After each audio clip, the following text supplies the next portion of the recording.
Hello दोस्तों, स्वागत है आपका हमारे YouTube channel sociology classes bye Rajput Sunny पे। तो जैसा आप सब जानते हैं कि पिछले पाठ में हमने विसमानता के कारकों के बारे में चर्चा किया था। तो विसमानता के जो प्रमुख कारक हैं, कुछ समाजशास्त्रियों ने विसमानता को केवल दुष्प्रकार्यात्मक न मानकर प्रकार्यात्मक मानने की भूमिका भी बताई है। उन्होंने बताया है कि विसमान व्यवहार के कारण समाज में कई प्रकार की प्रथाएं एवं कुरीतियों का समाप्ति के तौर पे जाना जाता है। जैसे गांधी, श्रीमन नारायण, अम्बेडकर, ज्योतिबा फूले, लोहिया आदि ने छुआछूत जैसे प्रथाओं जैसे विसमान व्यवहार को करके ही दूर करने का प्रयास किया है, अर्थात समाज से हटकर व्यवहार करके इसको दूर किया है। तो आज हम देखेंगे विसमान व्यवहार के कुछ सिद्धांतों के बारे में चर्चा करेंगे। तो आइए देखते हैं। पहला है मनुष्यों के प्रकार का सिद्धांत। यह किसने दिया? मेटा स्पेंसर ने अपने अपराधी और विपथगामी व्यक्तियों के अच्छे लोगों में भिन्न किस्म के व्यक्ति होते हैं ऐसा चर्चा करते हुए उन्होंने कहा मनुष्यों के प्रकार का सिद्धांत दिया है। उन्होंने बताया है कि कोई व्यक्ति जन्म से विसमान्य नहीं होता है, जैसा कि लोम्ब्रोसो का मानना है कि व्यक्ति जन्म से अपराधी है। वहीं स्पेंसर कहते हैं कि कोई भी व्यक्ति जन्म से अपराधी नहीं होता है, बल्कि वह समाज में रहकर विसमान्य व्यवहार सीखता है। वह सामाजिक व्यवस्था का उपज है और समाज में वैसी कुछ परिस्थितियां होती हैं जिससे कुछ लोग विसमान व्यवहार या समाज में अपराध करने के लिए मजबूर हो जाते हैं। इस प्रकार की विचारधाराओं को उन्होंने स्थितिपरक सिद्धांत कहा है। जितने भी समाजशास्त्री अब तक प्रतिपादित सिद्धांत किए हैं उन सभी में मेटा स्पेंसर इस श्रेणी में रखा जाता है कि वह स्थितिपरक सिद्धांत की चर्चा करते हैं। उन सिद्धांतों की चर्चा या संक्षिप्त में इस प्रकार से हम की जा सकते हैं।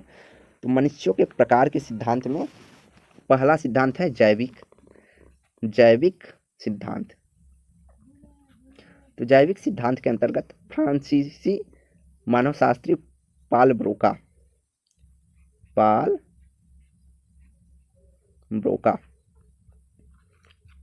ने अपराध के अपराधियों के मस्तिष्क एवं खोपड़ी की बनावट के आधार पर समझने का प्रयास किया है। उनका कहना है कि शांतिप्रिय कानून पालन करने वाले लोगों के मस्तिष्क एवं खोपड़ी के बनावट अपराधियों कर्मियों से भिन्न होते हैं। इटालियन चिकित्सक एवं अपराध के वैज्ञानिक चिंतक कार्सी लम्ब्रोसो ने 1870 में यह विचार दिया कि कुछ लोग जन्म से ही अपराधी होते हैं, कुछ अपराधी जैविक एवं मनोवैज्ञानिक स्तर पर टूटी होते हैं। उन्होंने 3 प्रकार के अपराधियों की चर्चा की है, जिसमें उन्होंने पहला जन्मजात अपराधी की बात की है, दूसरा उन्होंने पागल अपराधी की बात की है और तीसरा वे क्रिमिनल्स की बात करते हैं, अर्थात अपराधी। और इस सिद्धांत को उन्होंने पूर्वजनारूप या एटाविस्टिक सिद्धांत के रूप में कहा जाता है। लोम्ब्रोसो लंबे समय तक विचारधारा काफ़ी प्रचलित में रही है, लेकिन इसकी आलोचना भी हुई है। चार्ल्स गोरिंग ने कहा है कि नाम विशेष रूप उल्लेखनीय है कि इन्होंने कहा है कि उस शताब्दी के प्रारंभिक ब्रिटिश कैदियों का अध्ययन कर इन्होंने यह प्रमाणित किया है कि कोई व्यक्ति जन्म से अपराधी नहीं होता। किसने? चार्ल्स गोरिंग ने कहा कि ब्रिटिश कैदियों का अध्ययन किया और बताया कि कोई भी व्यक्ति जन्म से अपराधी नहीं होता है। अमेरिकन मनोवैज्ञानिक चिकित्सक विलियम एस सेल्डन ने 1940 के दशक में शारीरिक गठन के वर्गीकरण के आधार पर जैविक सिद्धांत में प्राण फूंका। उन्होंने 220 सामान्य व्यवहार के शारीरिक बनावट के आधार पर 3 भागों में बांटते हुए आमतौर पर दुबले पतले मसल शरीर वाले व्यक्तियों की तुलना में ज़्यादातर अपराधी किस्म के व्यक्ति होते हैं। तो जो सेल्डन है उनका कहना है कि आमतौर पर दुबले पतले या मसल शरीर वाले व्यक्तियों की तुलना में ज़्यादा अपराधी होते हैं।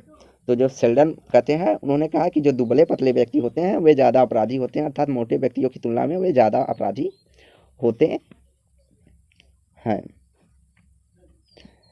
और कुछ आलोचकों का कहना है कि अपराध का संबंध में यदि शारीरिक बनावट होती तो अनुमानसिकता के आधार पर नहीं समझा जाना चाहिए।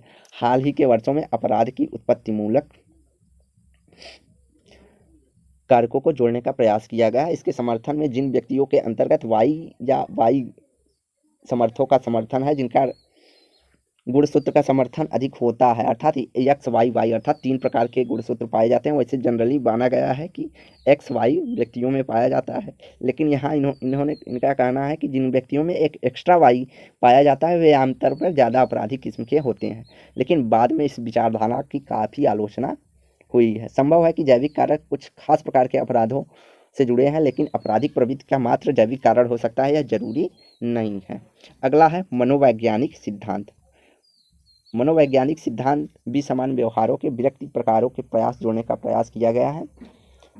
इसमें फ्रायड, मनोवैज्ञानिक सिद्धांत में फ्रायड ने अपराध के विषय में कुछ लिखा है, लेकिन उनके अनुयायियों के विचारों से प्रभावित होकर यह विचार व्यक्त किया जा सकता है कि मनोविकृत व्यक्ति आमतौर पर लोगों की तुलना में ज़्यादा अपराधी किस्म के होते हैं। यह फ्रायड के अनुयायियों का मानना था। मनोविकृत व्यक्ति के मन में किसी भी प्रकार की गलानी, दया का भाव नहीं होता है, अर्थात उसमें भावनाओं की कमी होती है। मनोविकृत व्यक्तियों के मन में किसी प्रकार की ऐसे में देखा जाता है कि वह लोग इंसानियत से दूर रहते हैं।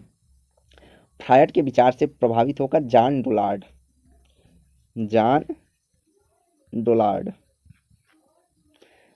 डोलार्ड ने कुंठा आक्रामकता का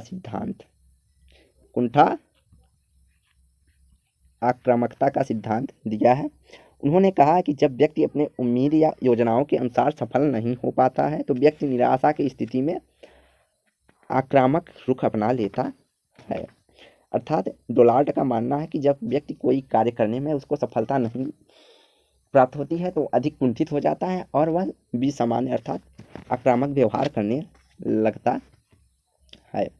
कुछ मनोवैज्ञानिकों का यह भी कहना है कि उच्च वर्ग के लोगों में निराशा अधिक पाई जाती है, वे लोग आत्महत्या अधिक करते हैं, जबकि कमजोर वर्ग के बीच ऐसी निराशा की स्थिति उत्पन्न नहीं होती, जबकि वे आत्महत्याएं की तुलना में अधिक कम उतारू होते हैं। क्योंकि कमजोर लोग ज़्यादातर डेली सिचुएशन विसामान्यता के व्यवहारों की तरफ फेस करते हैं, अर्थात सामाजिक दबाव या कमियों या असफलताओं को डेली प्राप्त करते हैं, इसलिए उनके अंतर्गत दृढ़ता पाई जाती है। इसलिए कमजोर वर्ग के लोगों में कम आत्महत्या देखी जाती है, ऐसा कुछ मनोवैज्ञानिकों का मानना है। वहीं कुछ मनोवैज्ञानिकों का यह भी मानना है कि कुछ अपराधी यह विचार कर अपराध करते हैं कि वे ही नहीं बल्कि समाज के सभी लोग वैसा व्यवहार करते हैं। जैसा कि आज के समय में ऐसा व्यवहार देखा जाता है कि अगर कुछ लोग भ्रष्टाचार कर रहे हैं तो उनको देखकर कुछ लोग ऐसा करते हैं कि भैया बड़े बड़े लोग भ्रष्टाचार कर रहे हैं तो हम भी कर रहे हैं। आदमी की एक मानसिकता बनती जा रही है जिस कारण भ्रष्टाचार बढ़ता जा रहा है। तो मनोवैज्ञानिक सिद्धांतों के आधार पर हम अपराधों के विश्लेषण को पूर्णतया संभव नहीं बना सकते हैं, लेकिन हाँ यह जरूर कह सकते हैं कि मनोवैज्ञानिक सिद्धांत अपराध करने का एक कारण जरूर हो सकता है।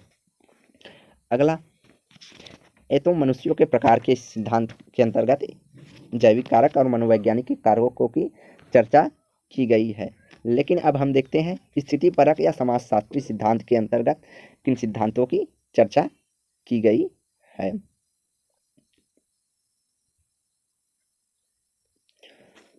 तो पहला है बाध्यतामूलक सिद्धांत। जब व्यक्ति का समाज के संबंध विच्छेद हो जाता है या संबंध थोड़ा ढीला ढाला पड़ जाता है या व्यक्ति पर समाज के पकड़ ढीली हो जाती है तो व्यक्ति भी सामान्य व्यवहार करने लगता है। अर्थात ठीक इसके विपरीत यदि व्यक्ति समाज के बीच गहरा संबंध होता है या समाज के नियमों या दबाव को ज़्यादा या सामाजिक नियमों के अनुरूप स्वाभाविक रूप से व्यवहार करता है तो वह अनुरूपता कहलाती है। अमेरिका के शिकागो विश्वविद्यालय के समाजशास्त्रियों ने इस सदी के दूसरे और तीसरे दशक में उन्होंने बताया है कि अधिकांश विचलनकारी व्यवहार करने वाले वैसे व्यक्ति होते हैं जो परिवार या समाज से खंडित हो जाते हैं या परिवार या समाज में उनकी ज़रूरतें पूरी नहीं होती हैं, उनका अवहेलना करता है, उनकी बेइज्जती की जाती है, तो ऐसे व्यक्ति अपराधी प्रवृत्ति के हो जाते हैं। उन समाजशास्त्रियों ने यह भी पाया कि समाज के अंतर्गत मनोरंजन की व्यवस्था कम है और जहाँ स्वयंसेवी संस्थाएं आम जनता के लिए कुछ नहीं करती हैं वैसे समाजों में विषमताएं की घटनाएं ज़्यादा घटती रहती हैं। जैसे किसी समाज में मनोरंजन के साधन नहीं पाए जाते हैं तो वहाँ पर व्यक्ति अपनी कुंठा या अपने ऊपर दबाव को दूर करने के लिए अपराधी या विसामान्य व्यवहार समाज से हटकर व्यवहार करने लगता है। लेकिन जहाँ पर मनोरंजन के उचित साधन है तो व्यक्ति अपने विसामान्य व्यवहार को अर्थात कुंठित होने पर मनोरंजन के साधनों का उपयोग करके अपने व्यवहार को नॉर्मलाइज करता है। और बाध्यतामूलक सिद्धांत कार्यों के अंतर्गत मानना था कि यह भी देखा गया है कि परिवार में तलाक के कारण जो टूट जाते हैं उस प्रकार के परिवारों के बच्चे ज़्यादा अपराधी होते हैं। फ्रेडरिक थ्रेसर ने अपनी पुस्तक द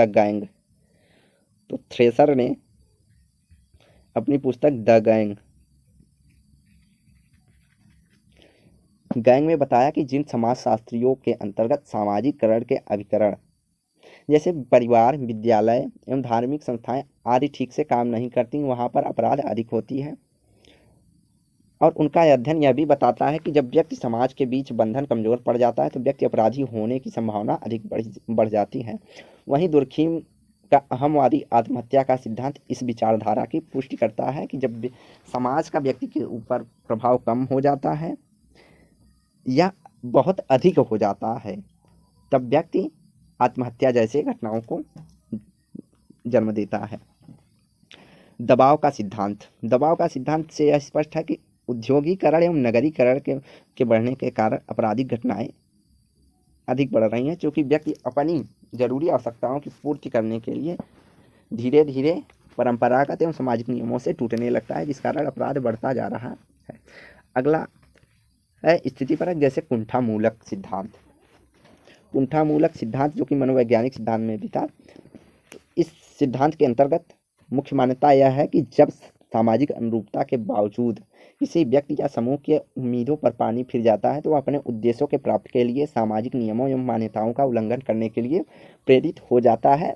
इसका स्पष्ट उदाहरण हम आज दे रहे हैं आपको, जो कि आज समाजों में देखा है कि कोई व्यक्ति बहुत दिन से प्रतियोगिता की तैयारी कर रहा है, करते करते उसे सफलता नहीं प्राप्त हो रही है, तो अंतिम में वह भी समान व्यवहार करता है, अर्थात पैसे देकर अपनी प्रतियोगिता को क्लियर करने की कोशिश करता है। तो इसे हम कुंठामूलक सिद्धांत कहेंगे, अर्थात वह अपनी तैयारी करते करते इतना समय बीत जाता है कि वह कुंठित हो जाता है और भी समान व्यवहार करने लगता है। अगला अल्बर्ट कोहन ने बताया है कि निम्न वर्गीय युवकों के बीच अधिक उजटता या अपराध की घटनाएं देखने को मिलती हैं, क्योंकि उनकी आशाओं पर पानी फिर जाता है या वे अपने उद्देश्यों के पूर्ति के लिए समाज विरोधी गतिविधियों में विश्वास करते हैं। अर्थात यह देख लेते हैं कि जो निम्न तबके के झुग्गी झोंपड़ियों के बच्चे होते हैं वह अपनी आवश्यकताओं के पूर्ति के लिए चोरी करना आदि जैसे उजटता करना ये सब कार्य करने लगते हैं, ऐसा कोहन का मानना है। जब व्यक्ति सामाजिक उद्देश्य एवं व्यवहारों के मूल्यों के बीच तनाव होता है तो सामाजिक मूल्यों के विरुद्ध व्यवहार करने लगते हैं, तो ऐसे को कुंठामूलक व्यवहारों की श्रेणी में रखा जाता है। गरीब लोग बड़ी बड़ी ख्वाहिशें पाल लेते हैं, लेकिन उनके पूर्ति के पास उनके पास साधन नहीं होते हैं और इसलिए वे चोरी करना जैसे आदि भी समान अपराध करना जैसे घटनाएं को जन्म देते हैं। आर.के. मर्टन ने कहा है कि मर्टन ने इस सिद्धांत को मानदंडहीनता का सिद्धांत किया है।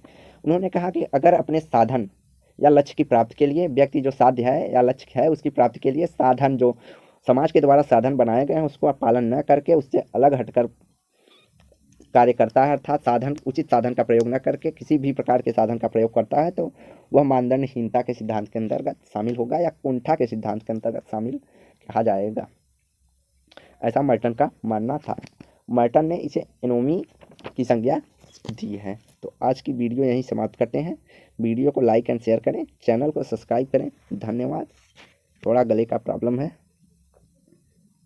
और हाँ, डेली क्विज के लिए आप लोग हमारे टेलीग्राम चैनल पर जुड़ सकते हैं, जिस पे नेट, पीजीटी या अन्य समाजशास्त्री प्रतियोगिता परीक्षाओं के लिए डेली क्विज कराया जा सकता है, जिसका लिंक डिस्क्रिप्शन बॉक्स में आप लोगों को प्रोवाइड करवाया जाएगा। अगर इस प्रकार के लेक्चर आपको अच्छे लग रहे हैं तो कमेंट ज़रूर कीजिए। इस प्रकार के लेक्चर को हम प्रोवाइड कराने की कोशिश करेंगे, क्योंकि हमारे पास पीडीएफ बनाने के समय नहीं है और ना ही